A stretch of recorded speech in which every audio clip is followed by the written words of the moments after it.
আসসালামু আলাইকুম ভিউয়ার্স, সকলে কেমন আছেন? তো এখন আছি ঠিক আমাদের গ্রামের বাড়ির রাস্তায়। এটা হচ্ছে খালিয়াজুড়ি হাওর।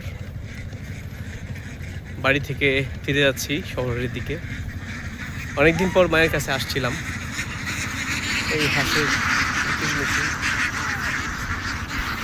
তো বাড়ির যে দৃশ্যগুলো, যা গ্রামের যে পরিবেশটা, আসলে আমরা যত বড়ই হয়ে যাই না কেন, এই পরিবেশটাকে আমরা মিস করি, অনেক বেশি মিস করি। তো মায়ের টান, নারীর টান, এটা কোনোভাবেই ভোলা যায় না। আপনি যত ভালো পরিবেশে থাকুন না কেন, দিন শেষে গ্রামের প্রতি যাদের জন্ম গ্রামে, যাদের বেড়ে ওঠা গ্রামে, তারা এটা কখনো মিস করতে পারবে না। তো এটাই আমি বলতে চাই যে আসলে এই যে হাওরের প্রকৃতি, এখন ধান লাগানো চলতেছে, এই মুহূর্তটা আসলে খুবই সুন্দর। যাদের বাড়ি হাওরে তারা বুঝতে পারে। তো আমি নেত্রকোনার উদ্দেশ্যে রওনা হয়েছি। যারা আমাকে দেখেন, বিশেষ করে আমার শুভাকাঙ্ক্ষী যারা, সকলকে জানাই শুভেচ্ছা।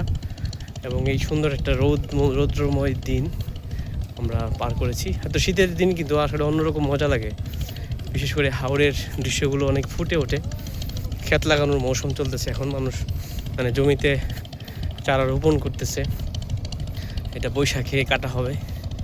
তো যারা আমাকে দেখলেন, যারা আমার সাথে থাকেন বা আমাকে দেখেন, সকলকে জানাই আন্তরিক শুভেচ্ছা এবং অভিনন্দন। সবাই ভালো থাকবেন, সুস্থ থাকবেন এবং গ্রামের প্রকৃতির সাথে থাকবেন।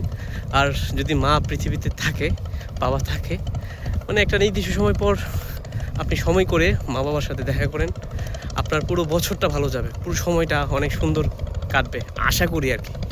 তো সবাই সুস্থ থাকবেন, ভালো থাকবেন এবং প্রকৃতির সাথে থাকবেন। আসসালামু আলাইকুম।